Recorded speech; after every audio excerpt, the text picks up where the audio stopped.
अस्सलाम वालेकुम। आज जो मैं आपके सामने वीडियो लेके आई हूँ वो आजकल बेइंतहा चर्चे में है और उसके बारे में बात करते हैं। आपको बताती हूँ, इसके बेनिफिट्स भी बताते हैं, इसमें डिफरेंसेस भी बताते हैं, इसे किस तरीके से कंज्यूम करना है ये भी बताते हैं आपको तमाम चीज़ें। पहले ये देख लीजिए, ये है हमारे पास गोंद और फिर मैं आपको गोंद कतीरा भी दिखाती हूँ। गोंद जो होती है वो छोटी छोटी सी होती है, हाथ में लेंगे तो आपको चिपकी चिपकी सी फील होगी। ठीक है, ये गोंद है, इसके फ़ायदे अलग होते हैं वो भी मैं आपको बताती हूँ। और ये है गोंद कतीरा हमारे पास जो मौजूद है, जिसका आजकल इंतहा ज़्यादा चर्चा है। क्यों चर्चा है और इसकी इतनी हाइप क्यों है ये भी मैं आपको साथ साथ बता देती हूँ। ये जो होता है ये होता है थोड़ा सा रफ रफ सा, जैसे पाउडर सा नहीं होता या मिश्री का फॉर्म जो होता है वैसा। और हमारे पास जो गोंद होता है वो होता है यहाँ पर चिपका चिपका सा। ये दोनों चीज़ें आपको डिफरेंस, मैंने पहला जो डिफरेंस था वो बता दिया, जब आप ख़रीदें तो आपको आसानी से समझ आ जाएगा।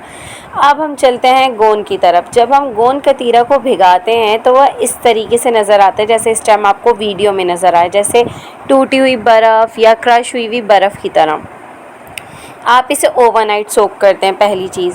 अच्छा जी, ये जो एक गोंद कतीरे का वो होता है ना क्रिस्टल, वो एक बंदे के लिए होता है। अगर 2 बंदे हैं तो आप 2 भिगाएंगे, 3 बंदे हैं तो 3 भिगाएंगे।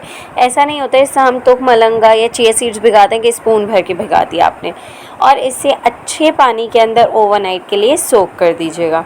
अब हम बात करते हैं गोंद की।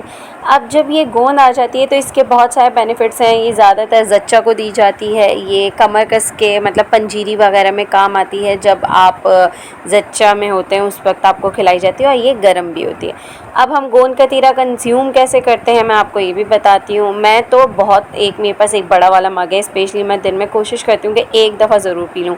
मैं सिंपल गोंद कतीरा ऐड करती हूँ, उसके बाद मैं इसके अंदर ऐड करती हूँ रूह अफ़ज़ा। आप इसके अंदर चिया सीड डाल सकते हैं, आप इसके अंदर तुख मलंगा डाल सकते हैं, आप इसके अंदर दूध भी ऐड कर सकते हैं। जो चीज़ आपका मतलब आपको लगता है कि हाँ जी अच्छा ये स्मूदी में नहीं जाता, ये शेक में नहीं जाता, ये चीज़ आप याद रखिएगा, ये लिक्विड्स में जाता है। तो मैं तो इसका 1 गिलास जो है ये भर के बना लेती हूँ, और जो है ये मैं एक दिन में ज़रूर 1 गिलास कंज्यूम करती हूँ। और आप लोग भी 1 ही गिलास कंज्यूम करें।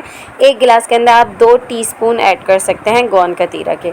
अच्छा, अगर हम इसके बेनिफिट्स की बात करें तो सबसे बड़ा जो बेनिफिट होता है, जिनके ऑपरेशन से बच्चे हुए हैं उनकी कमर बिल्कुल मतलब मैं कहती हूँ कि इतनी दर्द करती है, आप इसे 1 महीने लें आपका दर्द बिल्कुल गायब हो जाएगा। उसके बाद दूसरी चीज़, जो लेडीज़ के अंदर ओल्ड एज होती हैं या थोड़ा सा वेट हैवी हो जाता है तो उनके घुटनों में बहुत दर्द रहता है, आप इसे कंटिन्यू जो है कंज्यूम करते रहें, आपके घुटने का दर्द 1 हफ्ते के बाद आपको विजिबली जाता हुआ नज़र आएगा। तीसरी चीज़, जो हड्डियों के अंदर लोग कहते हैं ना कि लड़कियों को जो प्रॉब्लम्स होती हैं ल्यूकेरिया वगैरह की, कि हड्डियों से गोंद मतलब आपका गूदा ख़त्म हो रहा होता है, ये वो बनाता है सबसे इम्पॉर्टेंट चीज़।